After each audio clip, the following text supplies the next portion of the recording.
Sobat Harum yang berbahagia, yuk bergabung bersama kami di New Harum Channel yang informatif, edukatif, dan inovatif. Bismillahirrahmanirrahim. Assalamualaikum warahmatullahi wabarakatuh. Alhamdulillahi rabbil alamin. Wassalatu wassalamu ala sayyidina Muhammadin wa ala alihi wa sahbihi ajmain. Sahabat Harum yang dirahmati Allah Subhanahu wa taala. Alhamdulillah, hari demi hari berjalan, minggu berganti minggu, datanglah bulan yang berganti bulan. Tidak terasa tentunya kita berada dalam bulan Rajab dalam hitungan Hijriah. Tentu bulan Rajab ini adalah bulan yang istimewa, bulan yang besar sekali maknanya bagi umat Islam, bahwa dalam bulan Rajab tersebut ada peristiwa yang sangat monumental dalam perjalanan agama Islam, di mana dalam bulan Rajab ini Allah Subhanahu wa taala memperjalankan hambanya yang paling suci, hambanya yang paling mulia, hambanya yang paling dicintai, untuk kemudian langsung diperjalankan bertemu dengan Allah Subhanahu wa taala.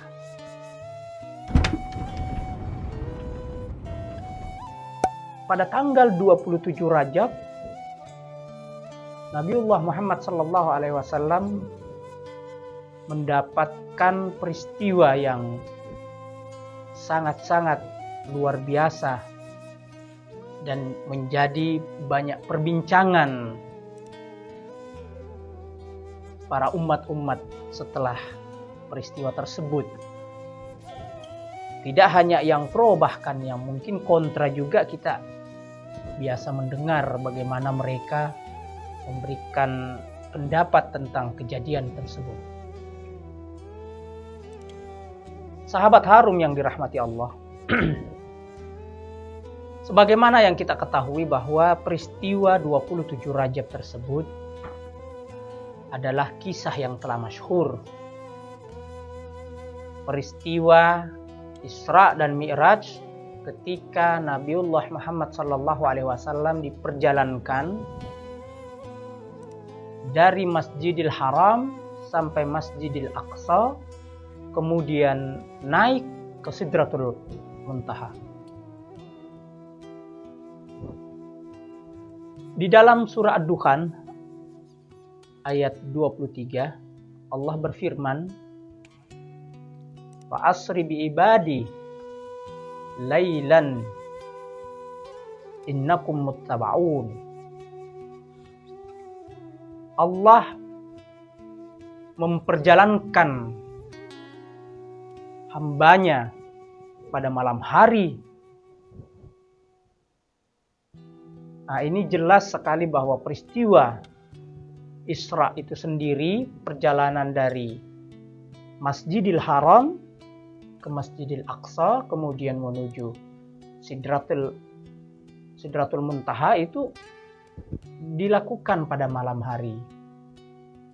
Sehingga perdebatan tentang kapan pelaksanaannya itu kemudian ini menjadi jawaban.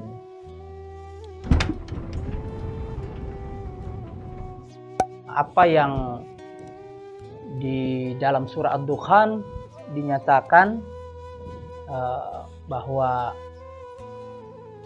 perjalanan hamba, perjalanan Nabi Muhammad yang dimaksud tentunya itu dilaksanakan pada waktu malam.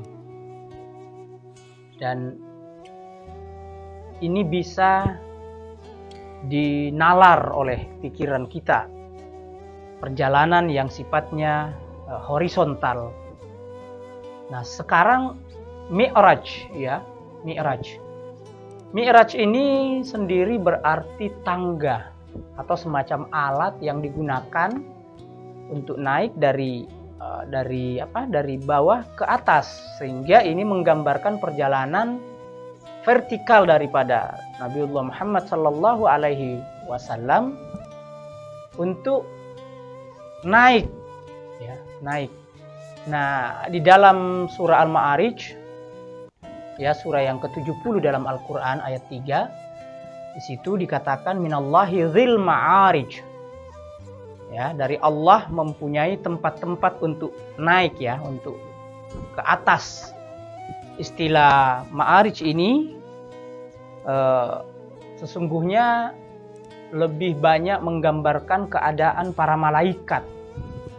Ya, para malaikat mulai dari malaikat Jibril dan malaikat lainnya yang senantiasa melakukan perjalanan naik menghadap kepada Allah Subhanahu wa taala untuk menyampaikan keadaan yang diminta atau diharapkan atau bersifat laporan kepada Allah Subhanahu wa taala. Kemudian kata Mi'raj ini sendiri digunakan untuk memberikan gambaran perjalanan naik tersebut adalah perjalanan yang menembus dimensi waktu, menembus dimensi ruang, ya, ruang dan waktu.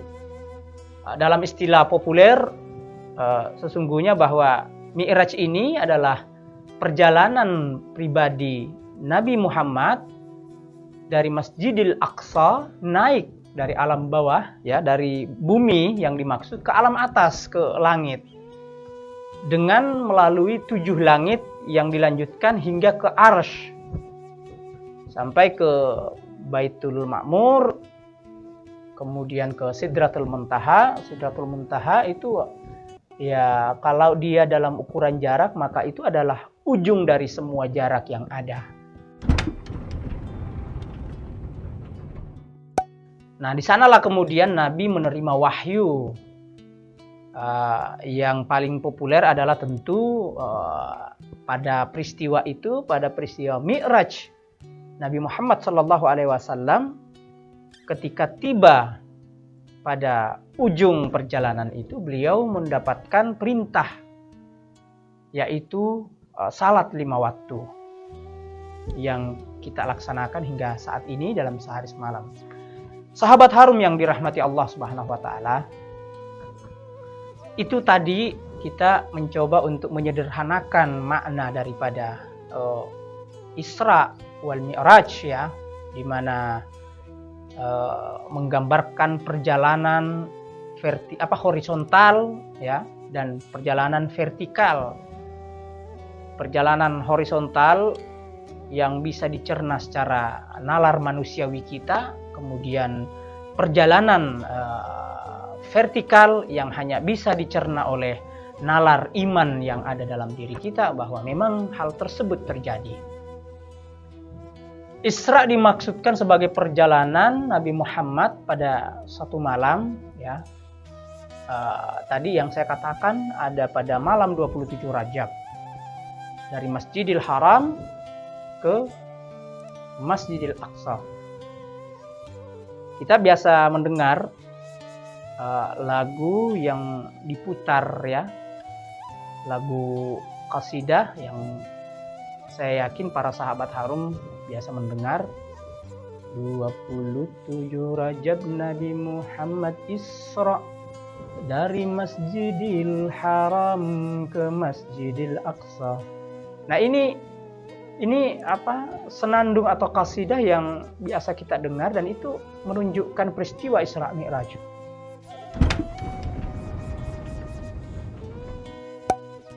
Di dalam surah Al-Isra ayat 1, Allah Subhanahu wa taala mencoba untuk memberikan gambaran daripada kejadian Isra dan Mi'raj tersebut,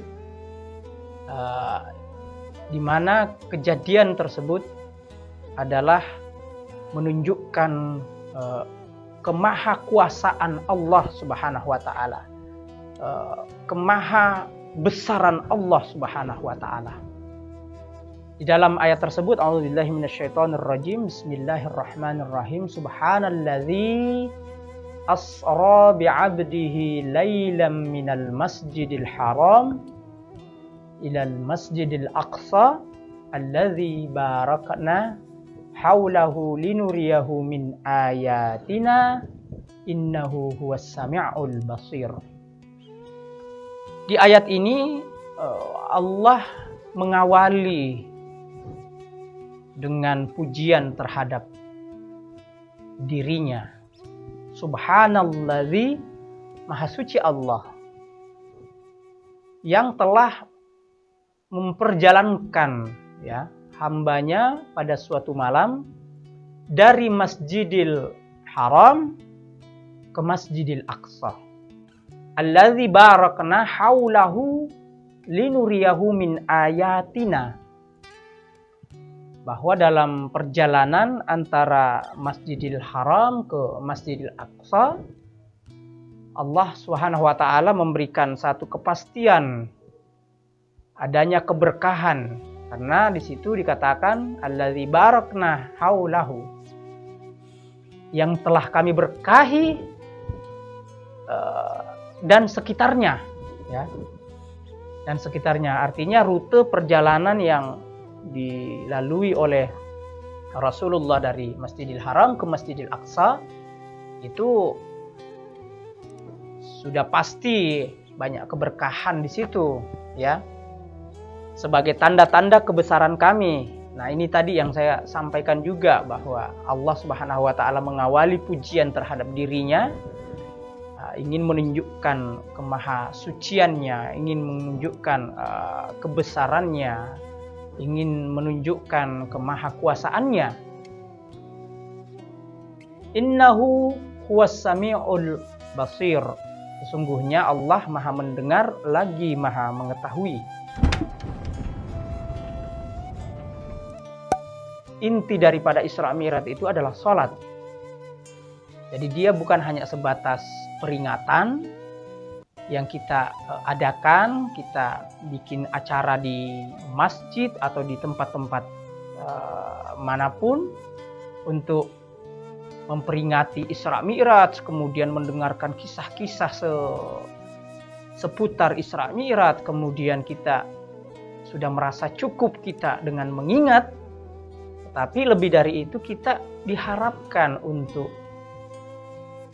menginstal diri kita, mencas diri kita, ketika kita bisa menyadari bahwa perintah ini begitu luar biasa sehingga Nabi diundang, diperjalankan untuk bertemu dengan Allah Subhanahu wa taala.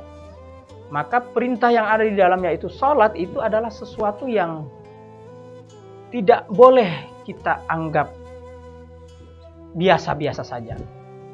Perintah ini adalah yang luar biasa. Ketika Allah mengatakan aqimis sholata li dzikri. Aqimis sholata li dzikri. Artinya apa ya? Dirikan salat untuk mengingat saya. Nah, sesungguhnya inilah buah daripada Isra Mi'raj, ketika Nabi dipanggil, diperjalankan langsung untuk ketemu dengan Allah. Kemudian Allah mengatakan aqimis sholata li dzikri, dirikan salat untuk mengingat saya. Maka kita harus meyakini bahwa interaksi langsung, komunikasi langsung yang paling luar biasa ya, paling tinggi levelnya dalam komunikasi kita kepada Tuhan, kepada Allah Subhanahu wa taala adalah pada saat sholat.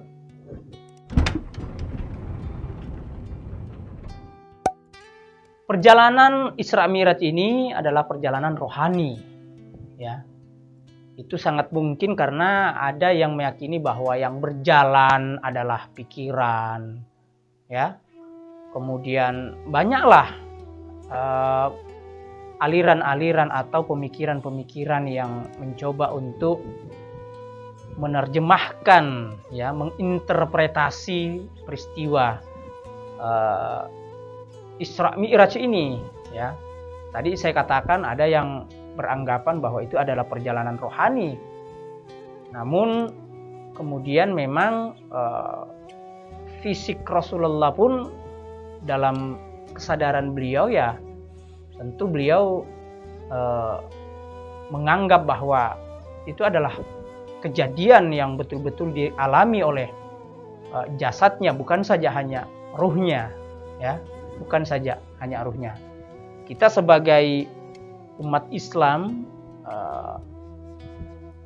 harus meyakini hal tersebut dan menjalankan apa yang menjadi buah dari Isra Mi'raj. Ada satu kemukjizatan yang terjadi dari peristiwa Isra Mi'raj ini. Misalnya yang ada saat itu di Mekah adalah Ka'bah dan belum dalam posisi seperti yang kita lihat saat ini Masjidil Haram, demikian pula di Yerusalem ya, sinagog ya, tempatnya itu belum menjadi Masjidil Aqsa. Terus kita mungkin akan bertanya ya, mengapa Allah tidak mengatakan memperjalankan hambanya dari Ka'bah ke sinagog ya. Ka'bah di Mekah, sinagog di Yerusalem. Ka'bah simbol Masjidil Haram dan sinagog adalah simbol Masjidil Aqsa. Kenapa? Nah, tentu ini yang menjadi informasi yang sama-sama kita harus ketahui. Dan ini menunjukkan kemukjizatan, menunjukkan kebesaran, dan menunjukkan kemahatauan, kemahakuasaan Allah Subhanahu wa Ta'ala. Bahwa dalam Al-Quran, peristiwa Isra Mi'raj itu langsung menyebut TKP-nya di Masjidil Haram, TKP-nya di Masjid Aqsa, ya, di Yerusalem. Walaupun sesungguhnya pada saat itu dua TKP ini belum dalam bentuk yang seperti yang kita lihat, dan belum disebut dengan Masjidil Haram, Masjidil Aqsa. Nah, ini yang Allah ingin tunjukkan kepada orang-orang saat ini, bahwa Allah sudah mengklaim bahwa dua lokasi tersebut kelak akan menjadi masjid, ya. Kelak akan menjadi masjid. Nah, ini yang pertama bisa kita perhatikan kemukjizatan secara Qur'ani ya, redaksi Al-Quran, dan menunjukkan bahwa memang Al-Quran ini tidak dibuat oleh manusia, tetapi Allah Subhanahu wa Ta'ala yang seperti dalam pengertian tafsir misalnya bahwa Al-Quran huwa kalamullah, ya, itu sudah jelas sekali bahwa Al-Quran adalah perkataan Allah.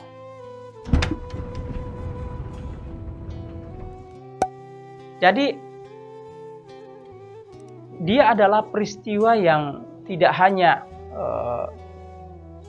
memantik rasional kita, memantik pemikiran kita untuk kemudian menjadikan dia narasi yang bisa kita sampaikan secara manusiawi, tetapi juga peristiwa ini adalah untuk mengukur, ya, menjadi barometer terhadap keyakinan kita, terhadap keimanan kita, bahwa ini adalah sesuatu kebenaran, ya. Ini adalah bagian daripada keimanan yang tidak boleh diganggu gugat. Inilah hal-hal yang bisa kita sama-sama coba saya sampaikan ya kepada sahabat harum yang dirahmati Allah Subhanahu wa Ta'ala. Insyaallah semoga apa yang saya sampaikan ini bisa bermanfaat ya, terutama untuk diri saya sendiri, dan yang paling penting bahwa Isra Mi'raj ini jangan sampai hanya sebatas seremoni peringatan saja, tapi tidak memberikan bekas, tidak memberikan satu kesadaran bagi kita bagaimana sholat itu menjadi utama dalam hidup kita. Demikian dari saya. Wallahul muwaffiq ila aqwamit thariq. Wassalamualaikum warahmatullahi wabarakatuh. Sobat Harum yang berbahagia, yuk bergabung bersama kami di New Harum Channel yang informatif, edukatif, dan inovatif.